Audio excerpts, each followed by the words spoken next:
Thanks, everybody. I apologize for my American-centric date here, but it is still the 7th here in Boulder. And so I wanted to share just a little bit of a history of the past, the present, the future about a lot of my scholarship that's really focused on the current events on Wikipedia. And so this idea that we would have an encyclopedia with breaking news is one we take for granted now, 20 years into Wikipedia's history, but is not the case. But encyclopedists have struggled for centuries with this problem of new knowledge. That Diderot was writing his encyclopedia alphabetically. So he wrote an article about air, and by the time the oxygen was discovered, they had to kind of create a new article that sort of undermined previous content. And so where this enters for Wikipedia and where some of my dissertation scholarship explored was the very early history of Wikipedia, particularly in the aftermath of September 11th attacks, deeply shaped Wikipedia's identity and trajectory in terms of the kinds of policies that it adopted, in terms of the kinds of precedents that it employed, and in terms of identifying a new kind of model for engaging editors and readers and recruiting them and keeping them engaged. And so when we think about current events on Wikipedia, whether that's natural disasters or human disasters and conflict, if it's pop culture events, there's just this whole suite of things that happen that require new knowledge to be generated, synthesized, existing knowledge to be reappraised. And so all of these articles are among the most active sites of both the production of information on Wikipedia as well as the consumption of information. And so as I was proceeding through my dissertation and even into my time and tenure as an assistant professor and through my postdoctoral training as well, I've really tried to problematize this assumption that holds in so much scholarship that the processes that govern how organizations operate, the processes that govern how online communities operate, the processes that govern how knowledge collaboration works, oftentimes are predominantly dominated by these steady state assumptions that their motivations, the rationales, the constraints about how people come together to collaborate are fundamentally predicated on this idea that like things are proceeding in some kind of equilibrium. But this idea that Wikipedia's most authored and engaged content is actually not occurring in a steady state is this kind of central problematization that I grapple with in my scholarship. So what I've done through my career so far, I was an active Wikipedian for about 6 years. I got into like a really funny and lame edit war involving Joseph Priestley, who discovered oxygen, involving whether or not his image should be on the left or the right. 100,000 words later, it ended up on the right instead of the left. But I identify as a computational social scientist, so I use quantitative methods, leveraging Wikipedia's revision histories, its page use data, its archival content data, to understand and interrogate the processes that govern how it is that articles evolve and change over time for the editors. What else have they contributed to? What are the structures of these collaborations using social network analysis tools? How is the content similarity changing over time? And so my work or curiosity in this was really began with like looking at the in the news template and like that kind of upper right corner of Wikipedia's homepage that most people don't encounter, but that emerged again out of these kinds of September 11th topics. But I've kind of moved into this space of what I call these high tempo collaborations that occur around current events. Again, sort of destabilizing this kind of assumption that knowledge collaborations work in some kind of equilibrium or steady state, that in fact, like the sort of most engaging and exciting and interesting ones do not in fact. So when we think about disasters, the deaths of VIPs, the emergence of social movements, the roles of political destabilization and coups, the coverage of political candidates and elections, all of these have these really kind of common dynamics involving like new editors coming in, making contributions and so on. And in the last decade, and even more recently, we've had some really profound macro historical events like the Arab Spring, like the COVID-19 pandemic, like the conflict in Russia and Ukraine, that require us to broaden this scope of like understanding these current events, to look at these across languages, to look at these as a process of framing and agenda setting that's potentially unfolding over weeks or months rather than and across dozens or hundreds of different kinds of articles rather than being sort of deeply situated in a single kind of article or single kind of event really requires appraising a larger ecology of articles and policies and precedents and how those all interlock and inform subsequent kinds of events as well. So that's where like my focus is shifting, is this kind of unfortunate but beneficial. Whenever there's bad things that happen in the world, Wikipedia is very quick on the scene, and that's a new case for me and my collaborators and other scholars to begin to study.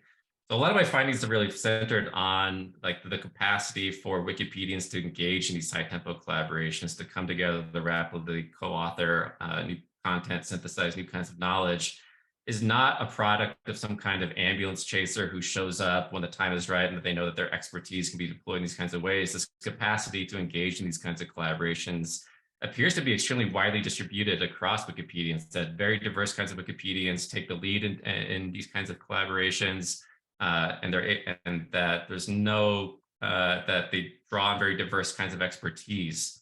That these collaborations are extremely unusual, extremely intense. They're often temporary, but in spite of all these really profound coordination challenges, they produce extremely high quality articles. And my more recent scholarship has begun to like look at that the way that these collaborations work are in fact the product of a profound amount of churn. And what I mean by churn is that like the editors who are making these contributions to these articles are not there a day, a week, a month later, oftentimes. That there's this tremendous kind of flow of new editors coming in and leaving their fingerprints on these articles. And in spite of this tremendous amount of churn of editors coming and going around these articles, we still produce these really stable and high quality knowledge artifacts. Again, really problematizes, destabilizes lots of ways that we think about how coordination and collaboration work from traditional kinds of social theory. And so, again, this kind of really profound tensions between how it is that content stabilizes very rapidly. If we look at like the COVID-19 pandemic articles, for example, something like 80 or 90% of the content that's present in these articles now 3 years in the pandemic was present in those articles in, say, summer 2020. And so we have this, and that's a finding that kind of recurs over and over again. These articles come together very quickly. This content stabilizes relatively early on in a matter of weeks. And yet we still have really intense levels of activity on many of these articles happening weeks or months later. And it raises these questions like what's happening on these articles if the content's not changing in significant or substantial ways. So what is changing or what's attracting this activity and this ongoing kinds of reappraisal of this collaborations. And so just to wrap up here, looking to the future, that I think an agenda for things that I'm really excited about, and I keep coming back to despite what reviewers on grants and papers continue to say about Wikipedia being a thing of the past, is that after 2016, Wikipedia was not pulled before US Congress to justify its misinformation response. It had this really kind of profound and perhaps superficial resilience to many kinds of mis and disinformation operations that plagued other platforms. Wikipedia has also undergone this kind of phase transition away from being a model of growing content to moving to this model of like stewarding content that it's already created that has met some sort of baseline level of quality and usefulness and applicability. How it is, do we go about like governing and stewarding this content rather than focusing on recruiting new editors and trying to get new content created? I'm particularly interested in this idea of migration as well as a metaphor to like understand how it is that editors come to articles. These breaking news articles are watering holes that provide a place for editors to come together, share best practices, and those editors go back to their original kinds of parts and practices. But these opportunities to engage in tempo collaborations are opportunities for innovation to diffuse back out into the larger ecosystem of Wikipedia and trying to like track and understand how that works. And as we like move into a post-Twitter, sort of centralized social media and the emergence of new kinds of ways of governing information commons, that Wikipedia has pioneered and been able to stabilize through really profound technological and social changes and cultural changes, a governance model that remains extremely resilient. So how do we go about identifying, surfacing, and translating these kinds of governance lessons that Wikipedia has pioneered and innovated into other kinds of online information commons? And then also thinking about new kinds of technologies like ChatGPT and large language models that are all trained, of course, on Wikipedia data has its own biases and problems, as Shira had mentioned. And so like, how is it that the ingestion of these kinds of data poses a threat for the biases or misinformation that is introduced in Wikipedia can be amplified through these other kinds of technological systems that ingest Wikipedia data? So this is, for me, is an agenda for things I'm excited about as we go forward as a field, thinking about the role of memory and collaboration and Wikipedia's role in all of these things. So I know I'm a minute over, but no, you started a minute late, so you're actually right on time. Thanks so much, Brian, for the concise and absolutely packed talk. I'd now like to back to you. Invite the next speaker. So I'll just skip these slides here, which we've all seen, who is Karryl from Nanyang Technological University in Singapore, to present some collaborative research on disinformation on Wikipedia, the case of Ferdinand Marcos. So Karryl, please take it away. Thanks, Michael. So I'll stick to my script so I can stick to the timing. Good morning, everyone from sunny Singapore. So I will be talking about disinformation on Wikipedia, the case of Ferdinand E. Marcos, the father, or as the kids would call him, the OG Marcos. So the dominant and well-documented image of Ferdinand Marcos is that he was a kleptocrat and a dictator.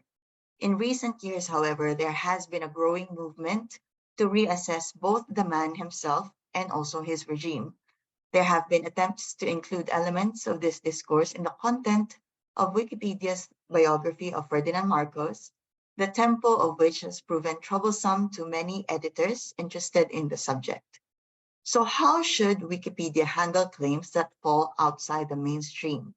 So much of this depends on how we view the creators, and more particularly the disseminators of alternative discourses.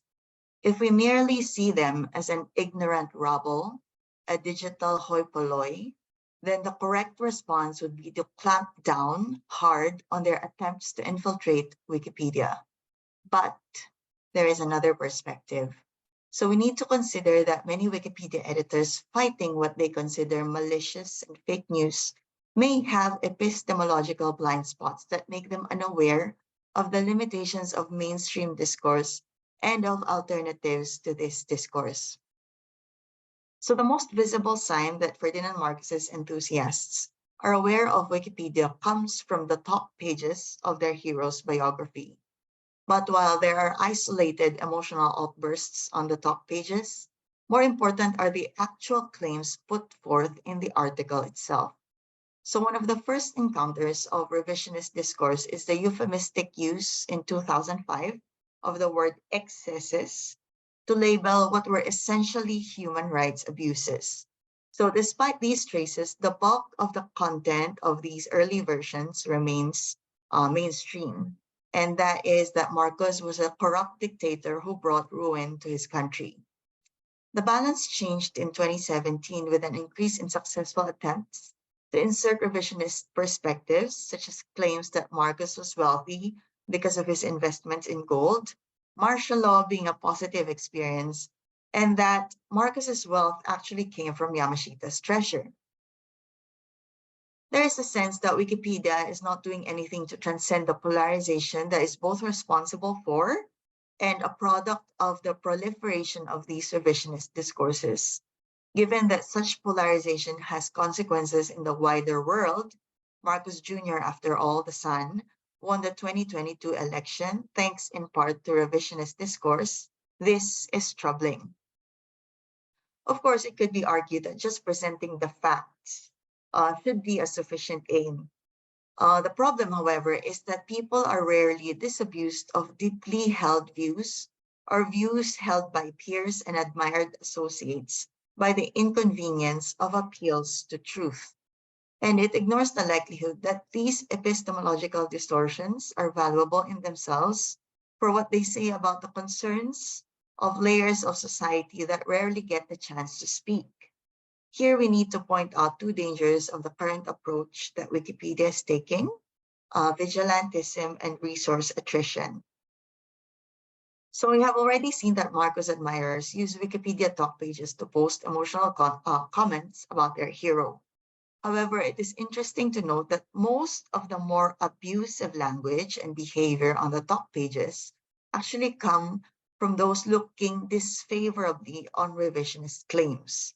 So far before the bulk of revisionist claims started to appear in the article, one user commented that Marcus, and I quote, should go down in history as the vilest villain ever, and that may he rot in hell, end quote.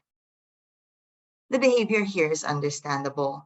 It can be frustrating to learn about the continual attempts to alter the dominant narrative surrounding Marcus, but it is also emblematic of a sense of entitlement among those holding those views, a kind of I know best attitude that brooks no opposition and labels those who question those views as either an ignorant rabble or possessed of a hidden agenda. Consider the disdain of one commentator who wrote of those supporting Marcus that, and I quote, these people don't deserve their freedom and should be bombed away, end quote. The problem, of course, other than such attacks and comments being violations of the norms of rational debate, is that it can create an impression of one-sidedness at best, and at worst be a signal that the article has been captured by a small number of editors intolerant of dissent. Certainly, a reading of the top pages for the last few years of the article's history suggests that this is indeed the case. A lack of attention to the polarization of debate has another consequence: the devotion of scarce human attention and cognitive effort to what could be seen as rather trivial battles over rival claims. So in the case of the Marcus biography, we would argue that a key example of this drawback was the debate over whether Marcus should be identified as a kleptocrat, and if so, where in the article such a claim should reside. So the issue was first brought up in 2016, but the bulk of the debate took place over the course of 2020 and 2021. In all, a little more than 10,000 words were devoted to the debate, involving 15 editors.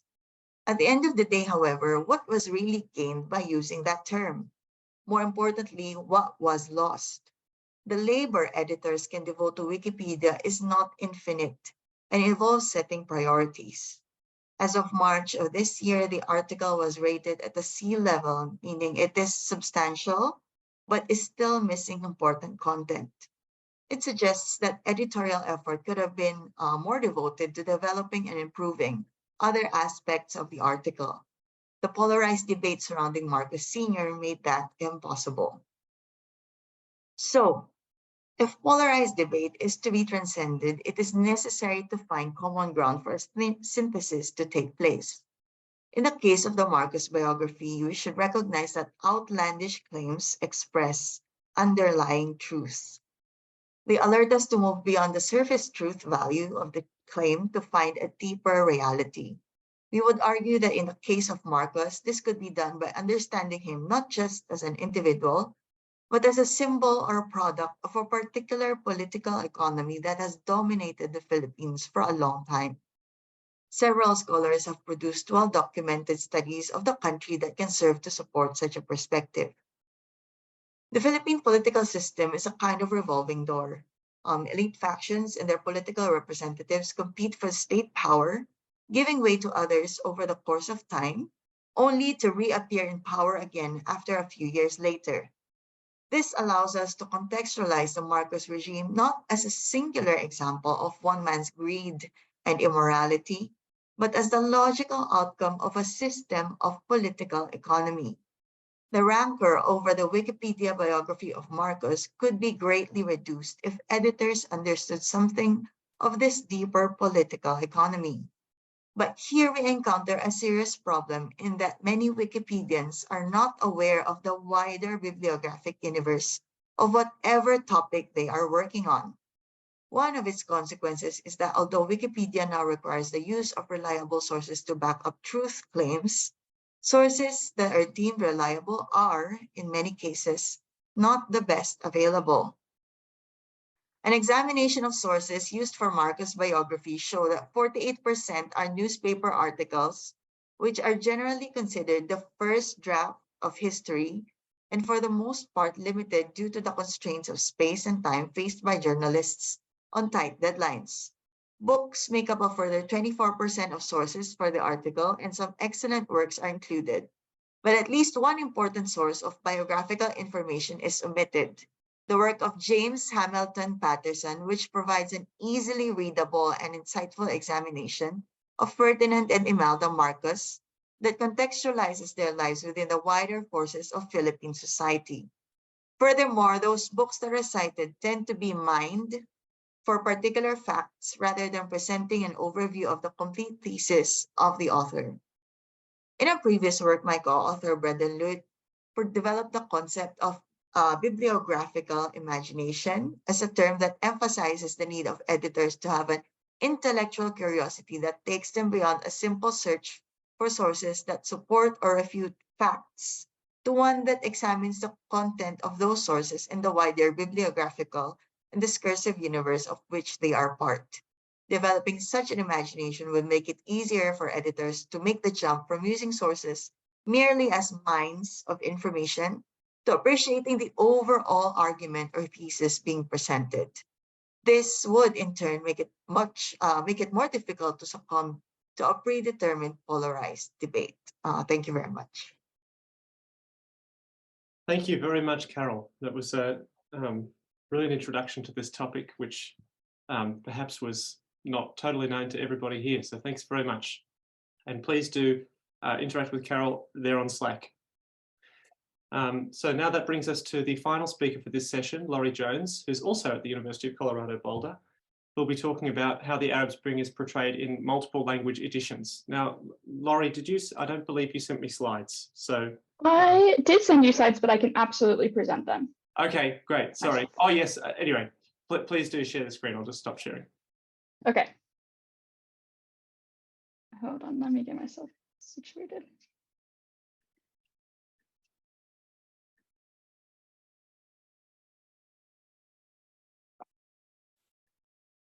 Sorry to throw you in the deep end there. Okay, can you all see my That looks slides? perfect. Okay, incredible.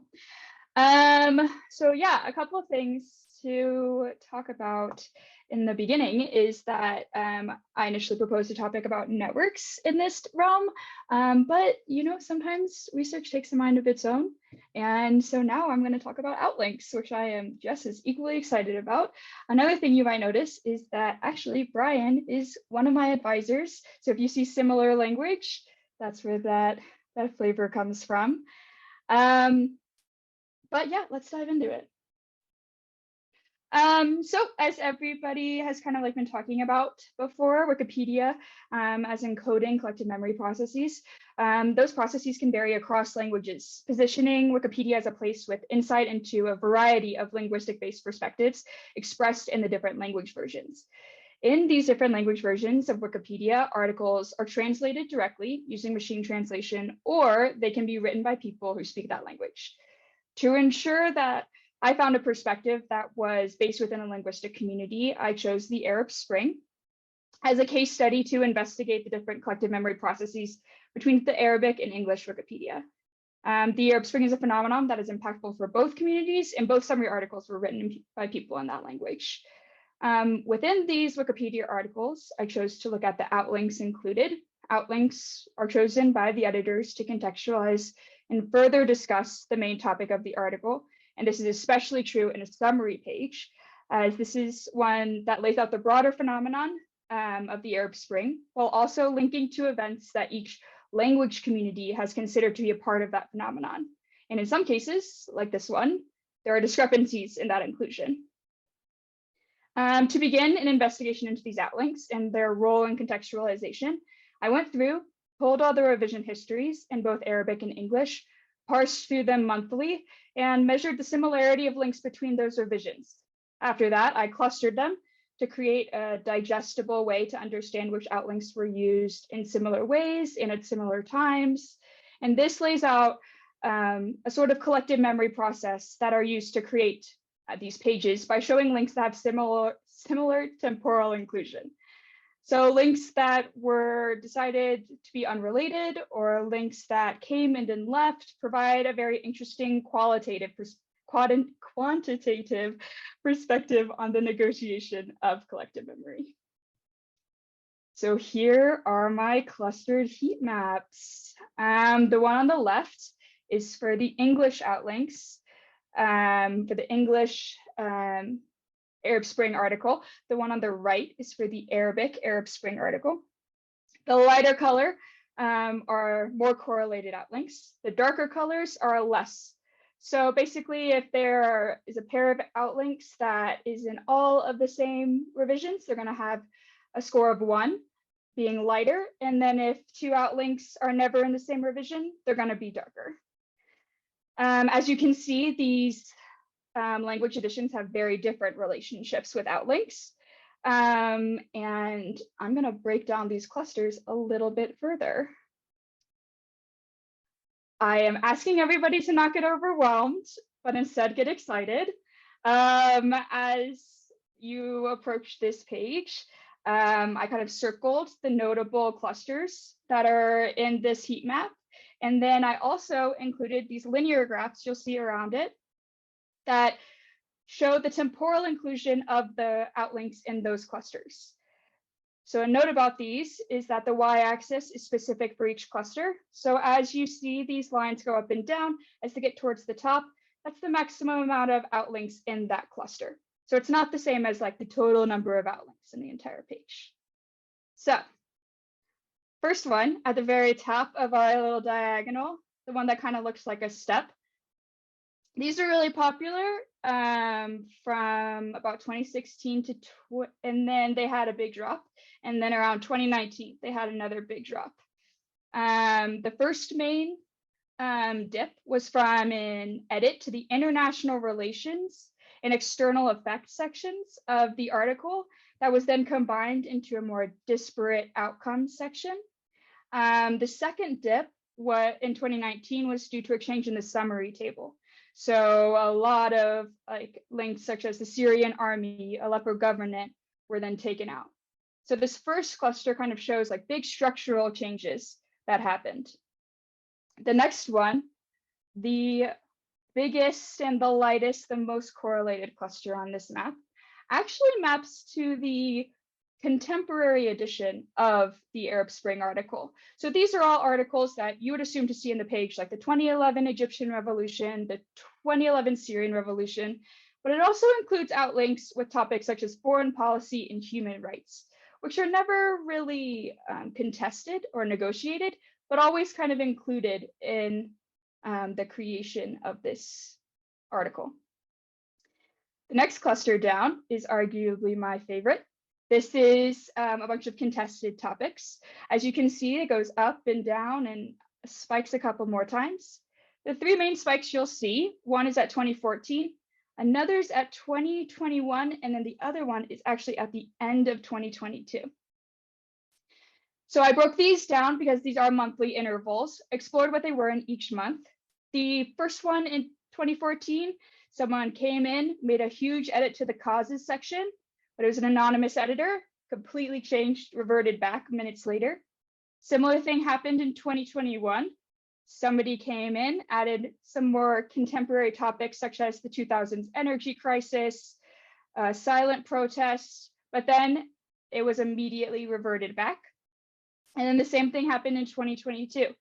So somebody came in, an anonymous editor, made huge edits to the included a bunch of new outlinks, some of which were included in this cluster before, immediately reverted back.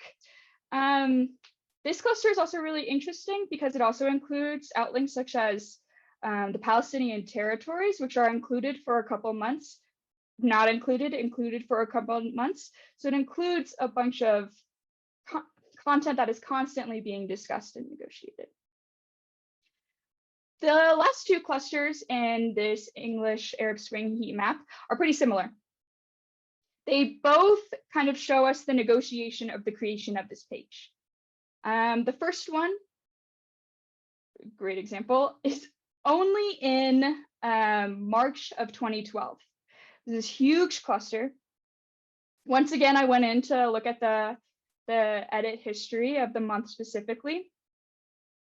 And it seemed to be just like a continual negotiation, as opposed to the last cluster where there wasn't really conversation. It was just people coming in and out. This one spike had what felt like hundreds of edits in a constant conversation of what to include. One of the most notable being events around the Western Sahara, which is actually a topic that is not really focused on or really included in the Arabic version of this article, but is later included here. The last one is again the negotiation, but had all the topics drop off at 2013. Upon further looking into this, these were all things such as the cabinet of Yemen, the 2011 Lebanese protests, these smaller specific outlinks that related to the very beginning of the Arab Spring. So because this is still the very beginnings of this project, without going any further, I can only assume that they were then later replaced with more broader outlinks with words such as revolution and things like that. Overall, these outlink clusters lend a very interesting insight into the choice of inclusion and exclusion of topics in the Arab Spring. In terms of the Arabic Arab Spring outlink heat map. So, Laurie, we're running out of time for this section, I'm afraid. Absolutely. Well, that's great because there's only 2 things here, and they're really short. So the big one is as we saw in the last one, the contemporary outlinks. So this is kind of the trajectory of outlink inclusion. And then the other one, the smaller one in the top left corner, are significantly smaller cluster of outlinks, a significantly smaller amount, which has, again, debated topics. So although this broader outlink graph shows a general consensus that has been built and then agreed upon, this is the other cluster that kind of pulls from the negotiations and conversations that are being had. But yeah, that's kind of it. Thank you so much.